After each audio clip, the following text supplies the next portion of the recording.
শবে কদরের রাতের নামাজের কি নিয়ম? কয় রাকাত পড়বেন? প্রথম রাকাতে কোন সূরা পড়বেন, কতবার পড়বেন? দ্বিতীয় রাকাতে কোন সূরা পড়বেন, কত রাকাত পড়বেন? জানা আছে তো আপনাদের? জানা নাই? একজনও জানেন না? ইন্না লিল্লাহি ওয়া ইন্না ইলাইহি রাজিউন। হাজার হাজার মানুষের বিশাল সমাবেশ, আপনারা একজনও শবে কদর নামাজের নিয়ম জানেন না? এটা তো খুব খারাপ কথা ভাই, নিয়ম তো জানতে হবে। আচ্ছা আমি বলে দিচ্ছি।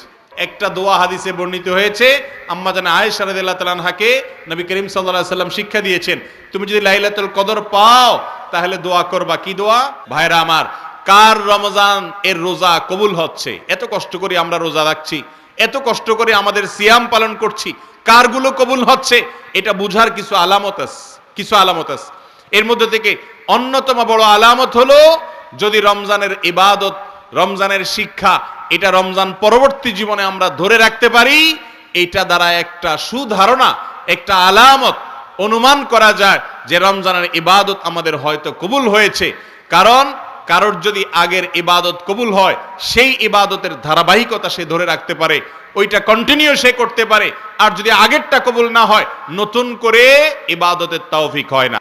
আল্লাহ রাব্বুল আলামিনের কাছে রমজান মাসে যদি আমরা রোনাজারি করে আগের গুনাহগুলোকে মাফ করাতে পারি এবং রমজানের শিক্ষা যদি আমরা ধারণ করে ধরে রাখতে পারি, তাহলে বোঝা যাবে যে আগে আমাদের রমজানের গুলো সব কবুল হয়েছে, আমাদের তওবা ইস্তিগফার আল্লাহ তাআলা কবুল করে নিয়েছেন। এই জন্য রমজানের পরেও আমাদের তাকওয়াকে ধরে রাখতে পেরেছি।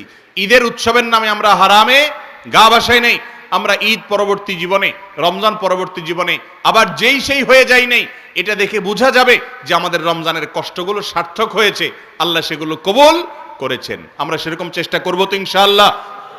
ভাইরা আমার, রমজানের সবচেয়ে গুরুত্বপূর্ণ দিনগুলো, সবচেয়ে গুরুত্বপূর্ণ মুহূর্তগুলো কোনগুলো, রমজানের কোন সময়গুলো সবচেয়ে দামি, এটা বুঝতে আমাদের সমাজের বেশিরভাগ রোজাদার ভাইরা বোনেরা আমরা ভুল করে ফেলেছি।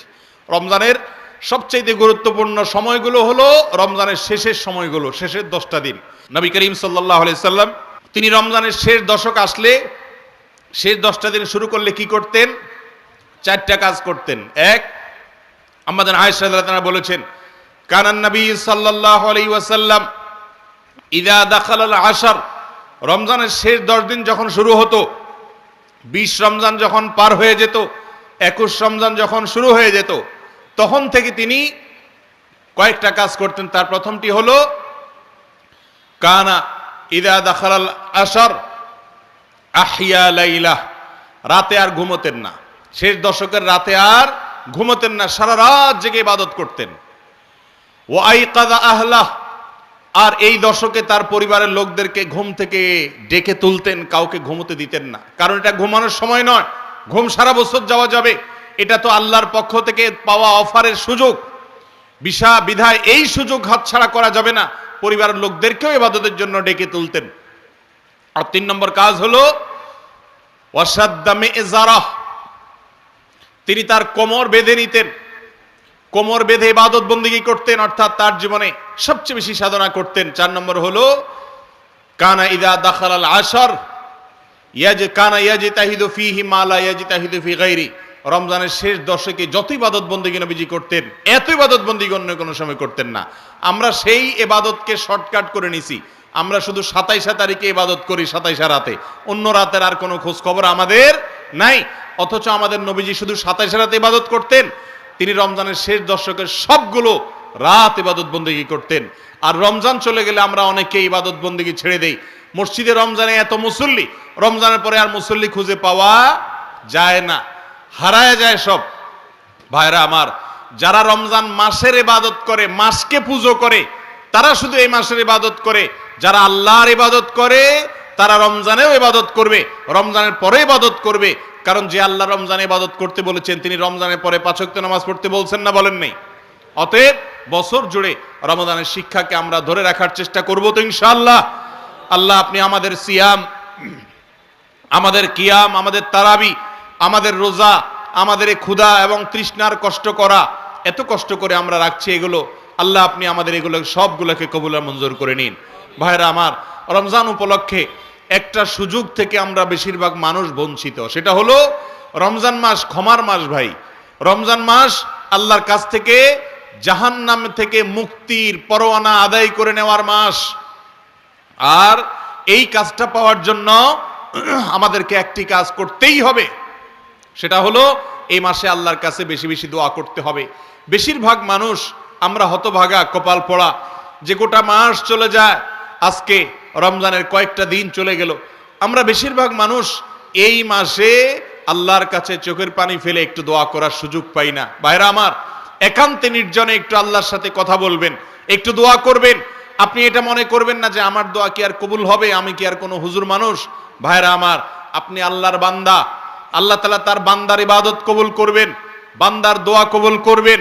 আল্লাহ বলেছেন উদউনি, হে আমার বান্দারা তোমরা আমার কাছে দোয়া করো, যেই দোয়া করবেন আস্তাজিব লাকুম, আল্লাহ ওয়াদা করেছেন আমি তোমাদের দোয়া কবুল করব। অতএব রমজান মাস চলে যাবে আর আপনি দোয়া করবেন না, এটা কোনোদিনই হতে পারে না।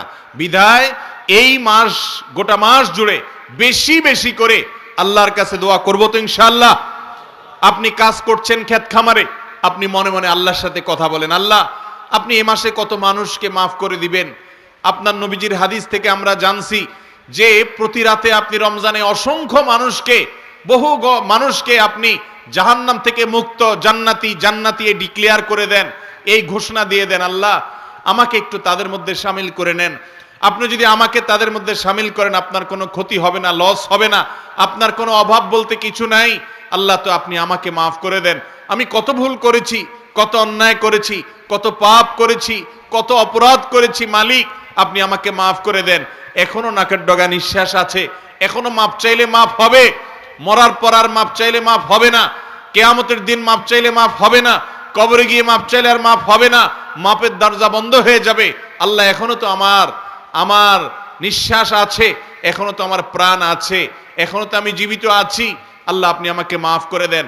আপনি ক্ষেত খামারে কাজ করছেন, মা বোনরা বাসা বাড়িতে কাজ করছেন, রান্না বাড়া করছেন, ইফতার প্রস্তুত করছেন, সাহারি প্রস্তুত করছেন, বাচ্চাদেরকে গোসল করাচ্ছেন, নিজে অন্য কোনো কাজ করছেন, এই কাজের ফাঁকে ফাঁকে আল্লাহর সাথে একটু কথা বলেন, মনে মনে বলেন, মুখে মুখে বলেন। ভাইরা আমার, কায় মনোবাক্যে একান্তে আল্লাহর ইবাদতের পথে আজকের যুগে সবচেয়ে বড় বাধা হলো আমাদের হাতে থাকা স্মার্টফোনগুলো, দামি মোবাইলগুলো। এগুলো হলো সবচেয়ে বড় শত্রু আমাদের। এগুলো একান্তে একটু আল্লাহর সাথে কথা বলতে দেয় না আমাদেরকে। আমাদের একান্ত সময়গুলো মোবাইল ফোন নিয়ে গেছে, স্মার্টফোন নিয়ে গেছে, সোশ্যাল মিডিয়া নিয়ে গেছে, ফেসবুক, ইউটিউব, টিকটক, লাইকি এগুলো নিয়ে গেছে।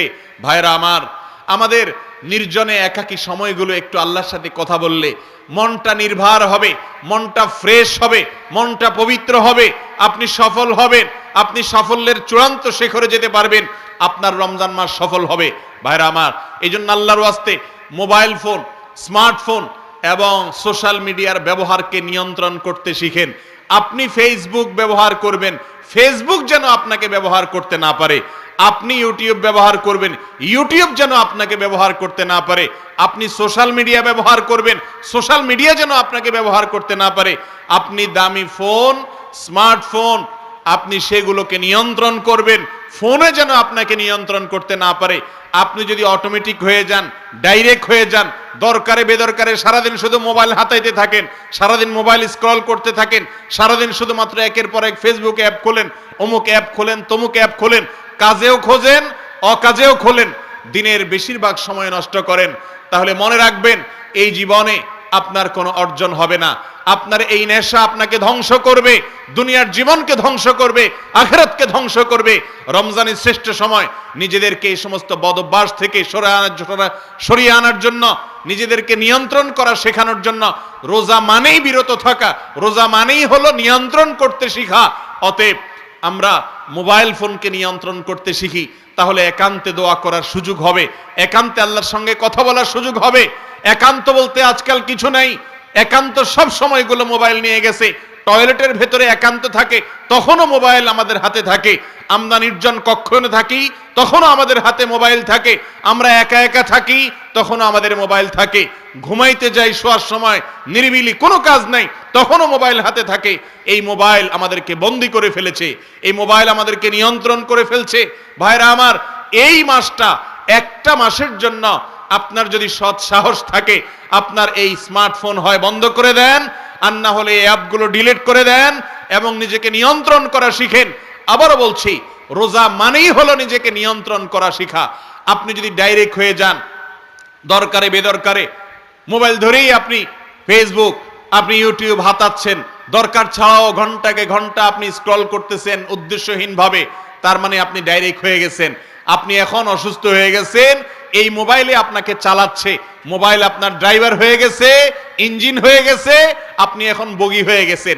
বেশিরভাগ যুবকরা আমাদের সমাজে আজকাল তারা ইঞ্জিন না, তারা হলো বগি। তাদের ইঞ্জিন হলো এই মোবাইল ফোন, তাদের ইঞ্জিন হলো ফেসবুক, তাদের ইঞ্জিন হলো টিকটক, তাদের ইঞ্জিন হলো ইউটিউব। এগুলা তাদেরকে চালায়, যেদিকে টানে সেদিকে চলে, যেদিকে দৌড়ায় সেদিকে দৌড়ে, এবং এগুলার পিছু পিছু চলতে থাকে। সেইগুলোর মধ্যে বুঁদ হয়ে থাকে, বন্দী হয়ে গেছি আমরা। যেই বন্দিত্ব আমরা ফিল করছি না, অনুভব করছি না। নিজের মাকে সময় দেওয়ার সুযোগ নেই, নিজের স্ত্রীকে সময় দেওয়ার সুযোগ নেই, সন্তানকে আমরা সময় দিতে পারি না, অন্য সব কিছু বাদ দেন, নিজেকে সময় দিতে পারি না। আল্লাহর সাথে একটা মাস চলে যায়, কথা বলতে পারি না। ইফতারের আগেও মোবাইল টিপি, সাহরির আগেও মোবাইল টিপি, তারাবির ফাঁকে ফাঁকেও মোবাইল টিপি, অনবরত আমরা মোবাইল টিপতে থাকি। ভাইরা আমার, এই রোগটা আমাদের মধ্যে আজ প্রচন্ড ভাবে গ্রাস করে ফেলেছে কি ফেলেনি? অতএব এটার জন্য দরকার হলো নিজের সদ ইচ্ছা, যে আমি এটাকে নিয়ন্ত্রণ করতে শিখবো। আগে আপনি নিয়ত করেন যে আমি এটাকে নিয়ন্ত্রণ করব। নিয়ন্ত্রণ করবো তো ইনশাআল্লাহ।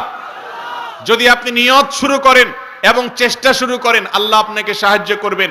আপনি এখন থেকে কন্ট্রোল করেন যে আমি রমজান মাসে, ঠিক আছে, যদি মোবাইল টিপতেই হয় আমার, আমি এতটা থেকে এতটা টিপবো, এই টাইম থেকে এই টাইম টিপবো, এর বাইরে আমি খুলবই না।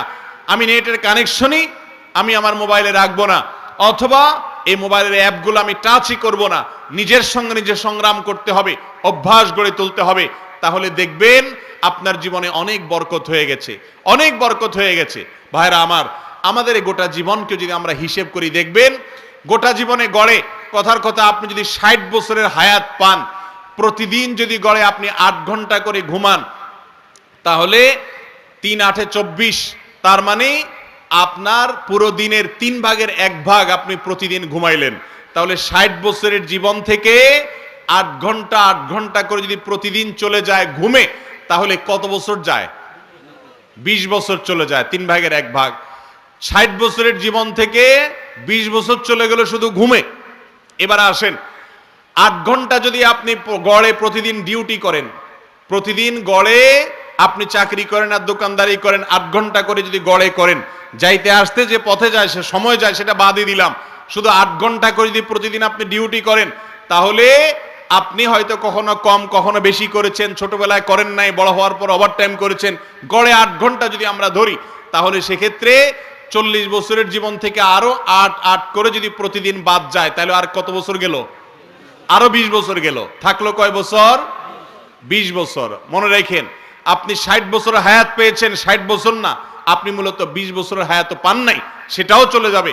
কারণ এই ঘুম এবং আমাদের কাজের বাইরেও আরো কাজে আমরা সময় নষ্ট করি কি করি না, সময় ব্যয় করি কি করি না। আপনি খাওয়া দাওয়ার পিছনে প্রতিদিন কত সময় আপনার ব্যয় হয়, টয়লেটে কত সময় আপনার ব্যয় হয়, যাওয়া আসা রাস্তাঘাটে কত সময় ব্যয় হয়, আড্ডাবাজি, সময় দেয়া, গল্প, এগুলাতে কত সময় ব্যয় হয়, হাই হেলাতে কত সময় ব্যয় হয়, এই সবগুলোকে আপনি একত্র করেন, গড়ে প্রতিদিন কমের পক্ষে 4 ঘন্টা দেখবেন এগুলোতে যায়। পথে আসা যাওয়া, আপনার খাওয়া দাওয়া, আপনার টয়লেট, গোসল, আপনার অন্যান্য ব্যক্তিগত কাজ, মোবাইল ফোনে কথাবার্তা বলা বা ডাইরেক্ট কথাবার্তা বলা, হাই হ্যালো করা, আড্ডাবাজি করা, যদি 4 ঘন্টাও যদি প্রতিদিন গড়ে বলেন, 4 ঘন্টার বেশি যায়, যদি 4 ঘন্টাও ধরেন, তাহলে সেক্ষেত্রে আপনার ওই 20 বছর থেকে আরো 10 বছর চলে গেল। আর থাকলো কত বছর? 10 বছর। ভালো করে বুঝেন, এই 10 বছরের কত বছর আপনার হাতে আছে। বিশেষ করে আজকের এই মোবাইল ফোন প্রজন্মের এই সময়টাতে যদি আমরা মোবাইল টিপার সময়টাও অ্যাড করি, প্রতিদিন গড়ে আপনি কত সময় মোবাইল টিপেন, এটা যদি কাউন্ট করেন এবং কাউন্ট করা যায়, হিসেব করে যদি বের করা হয়, আপনি দেখবেন আপনার জীবনে সব মিলিয়ে 60 বছরের মধ্যে 3-4 বছর আপনি টিকাইতে পারতেছেন না। তাহলে এই 3-4 বছরও এইটুকুও যদি আল্লাহর ইবাদতে আপনি না কাটাইতে পারেন, কিয়ামতের ময়দানে কোন মুখে আল্লাহর কাছে জবাবদিহি করবেন? আল্লাহ যদি বলেন 60 বছর তোমাকে দিয়েছিলাম, তুমি 60 বছর থেকে মাত্র 5টা বছরও আমার জন্য নিবেদন করতে পারলা না, একান্তে আমার সাথে কথা বলতে পারলা না, বাকি সবগুলো তোমার হেলায় ফেলায় তুমি কাটিয়ে দিয়েছো। কি জবাব দেওয়ার আমাদের সুযোগ থাকবে ভাইরা আমার? এজন্য এই রমজান মাসে আসুন আমরা আর কিছু না পারি মোবাইল ফোন নিয়ন্ত্রণ করি, দেখবেন অনেক কাজ করতে পারবেন। মোবাইল নিয়ন্ত্রণ করতে পারলে আপনি দেখবেন দোয়া আসবে অটোমেটিক। আমাদের দোয়ার জন্য সবচেয়ে বড় বাধা হলো এই ফোন, কারণ এটা আমাদেরকে দোয়া করতে দেয় না। হয়তো আপনি দোয়া করবেন, ইফতারের আগে এখন প্রস্তুতি নিছেন, হঠাৎ করে দেখতেছেন মোবাইলে নোটিফিকেশনের আওয়াজ বেজে উঠছে, আপনার পোস্টে কিছু নতুন লাইক আসছে, কিছু কমেন্ট আসছে। আপনি খুলে সেগুলো দেখলেন, দেখে এখন চিন্তা করলেন এরকম একটা কমেন্টের জবাব না দিয়ে হয়, এবার দিলেন, আপনি জবাব দেওয়ার পিছনে লেগে গেলেন, শেষ আপনার দোয়া। ঠিক না বে ঠিক? ভাইরা আমার, এই মোবাইল ফোন থেকে আমাদের অর্জনের চাইতে ক্ষতি বেশি হচ্ছে। এটাকে যদি আমরা নিয়ন্ত্রণ করতে জানি তাহলে এটা আমাদের উপকারে আসবে। আর যদি নিয়ন্ত্রণ না করি, ডায়রিয়ার রোগী যেরকম টয়লেটে যাওয়া আসাটা তার হাতে না, তার ইচ্ছাই হয় না, ডাইরেক্ট হয়ে যায়, আমরাও মোবাইল ফোন আমাদের মন মতো সুবিধা মতো হাতাই না, মোবাইল ফোনে আমাদেরকে সারাদিন নাড়াচাড়া করে, আমরা সেরকম ডাইরেক্ট হয়ে গেছি। এই অসুস্থতা কাটায় ওঠা দরকার কি দরকার না বলেন? রমজানের চাইতে উত্তম কোনো সময় নাই। আসুন সংকল্প করি, কোন সব যুবকরা আছেন যারা নিয়ত করেছেন রমজানের বাকি দিনগুলোতে মোবাইল ফোনের ব্যবহারটাকে কন্ট্রোল করবেন, যে ঠিক আছে আমি প্রতিদিন জোহর থেকে আসর অথবা আসরের পরে 1 ঘন্টা অথবা রাতে আধা ঘন্টা আমি এই টাইমটাতে মোবাইল ব্যবহার করব, বাকি টাইম আমি মোবাইলে সোশ্যাল মিডিয়াতে ঢুকবো না। এরকম নিয়ন্ত্রণ করে নিজেকে একটা রুটিনের মধ্যে আনতে পারবো। এরকম নিয়ত যারা করেছেন একটু হাত তোলেন দেখি। আল্লাহ আপনি আমাদের সবার হাতগুলোকে কবুল আর মঞ্জুর করে নিন। আল্লাহ আমরা সবাই আজকাল মোবাইলে বন্দী, আল্লাহ আপনি আমাদেরকে মুক্ত হওয়ার তৌফিক দান করেন। আল্লাহ আমাদের জীবনটাকে প্রোডাক্টিভ হওয়ার তৌফিক দান করেন। আল্লাহ আমাদের জীবনকে প্রোডাক্টিভ জীবন তৌফিক দান করেন। আল্লাহ রমজানকে প্রোডাক্টিভ রমজান হিসাবে কাটানোর তৌফিক দান করেন। আয় আল্লাহ আমাদের জীবনকে আপনি সফল করে দেন। আল্লাহ আমাদের ছাত্র ভাইদেরকে সফলতা এনে দেন। আল্লাহ চাকরিজীবীদের সফলতা এনে দেন। আয় আল্লাহ আমাদের সার্বিক কাজে আপনি সফলতা এনে দেন। আল্লাহ আমরা হাত তুলে দোয়া করেছি, নিয়ত করেছি, আল্লাহ আপনি আমাদের সমস্ত নিয়তগুলো কবুল আর মঞ্জুর করে নেন। আয় আল্লাহ মোবাইলের বন্দি দশা থেকে আপনি আমাদের সবাইকে নাজাত এবং মুক্তি নসিব করুন। শবে কদরের রাতের নামাজের কি নিয়ম? কয় রাকাত পড়বেন? প্রথম রাকাতে কোন সূরা পড়বেন, কতবার পড়বেন? দ্বিতীয় রাকাতে কোন সূরা পড়বেন, কত রাকাত পড়বেন? জানা আছে তো আপনাদের? জানা নাই? একজনও জানেন না? ইন্না লিল্লাহি ওয়া ইন্না ইলাইহি রাজিউন। হাজার হাজার মানুষের বিশাল সমাবেশ, আপনারা একজনের শবে কদর নামাজের নিয়ম জানেন না? এটা তো খুব খারাপ কথা ভাই, নিয়ম তো জানতে হবে। আচ্ছা আমি বলে দিচ্ছি, শবে কদরের নামাজের নিয়ম হলো অন্য যে কোনো নামাজ যেভাবে পড়েন শবে কদরের নামাজও একইভাবে পড়বেন। এই হলো শবে কদরের নামাজের নিয়ম। এমন কোনো কথা নাই যে শবে কদরের নামাজে প্রথম রাকাতে সূরা ফাতিহার পর অমুক সূরা এতবার পড়তে হবে, দ্বিতীয় রাকাতে ততবার পড়তে হবে, এরকম কোনো কথা কোরআন হাদিসে, এগুলা মন গড়া বিভিন্ন সিস্টেম, বিভিন্ন পদ্ধতির কথা, বিভিন্ন আপনার বাজারে নামাজ শিক্ষার বই নামে অনেক বই আছে, সব বই না, কিছু কিছু বই আছে, এসব বইতে শবে কদরের নামাজ এত রাকাত, প্রথম রাকাতের এই নিয়ম, দ্বিতীয় রাকাতের ওই নিয়ম, এরকম বিভিন্ন কথা বলা আছে। এগুলো সব ভিত্তিহীন, মন গড়া, এগুলো কোরআন হাদিসে নাই। কোরআন হাদিসে লাইলাতুল কদরে অন্য রাতের মতো আপনি নামাজ পড়বেন, একটু লম্বা সময় নিয়ে পড়বেন। যে কোনো রাতের নামাজ, তাহাজ্জুদের নামাজ লম্বা সময় নিয়ে পড়তে হয়, দীর্ঘ রাকাত, দীর্ঘ রুকু, দীর্ঘ সিজদা, আস্তে আস্তে তেলাওয়াত, আস্তে আস্তে তাসবিহ এবং সময় নিয়ে পড়বেন। 2 রাকাত করে পড়বেন। যে কোনো সূরা দিয়ে পড়তে পারেন, একবার পড়বেন না 2বার পড়বেন, সূরা ফাতিহার পরে সূরা, এটা আপনার ব্যাপার, কোনো সূরা নির্ধারিত না। আপনি লাইলাতুল কদরের একটা জিনিস নির্ধারিত, সেটা হলো একটা দোয়া হাদিসে বর্ণিত হয়েছে, আম্মা জানা আয়েশা রাদিয়াল্লাহু তাআলা আনহাকে নবী করিম সাল্লাল্লাহু আলাইহি সাল্লাম শিক্ষা দিয়েছেন, তুমি যদি লাইলাতুল কদর পাও তাহলে দোয়া করবা। কি দোয়া? আল্লাহুম্মা ইন্নাকা আফুউন তুহিব্বুল আফওয়া ফাআফু আন্নী। আল্লাহ আপনি ক্ষমাশীল, ক্ষমা করতে ভালোবাসেন, অতএব আমাকে ক্ষমা করে দেন। ক্ষমা করতে ভালোবাসেন, অতএব আমাকে ক্ষমা করে দেন। এই দোয়া পড়বেন লাইলাতুল কদরে। এছাড়া আল্লাহর কাছে যে কোনো দোয়া করবেন, 2 রাকাত করে নামাজ যতটুকু পারেন তৌফিকে কুলা পড়বেন। কোনো সূরা কেরাত নিয়ম নির্ধারিত নাই। সারা রাত আপনি দোয়া করবেন, ইবাদতবন্দি করবেন। আর এই শবে কদর পাওয়ার জন্য, শবে কদরের ইবাদতের আশায় রমজানের শেষ রাতে শেষ 10 রাতের সবগুলোতে, বিশেষ করে বেজোড়গুলোতে বেশি বেশি করে করবেন। শুধু 27 তারিখকেই করবেন, অন্যগুলোতে ঘুমাবেন। এটা সুন্নাহ সম্মত লাইলাতুল কদরের তালাশ নয়।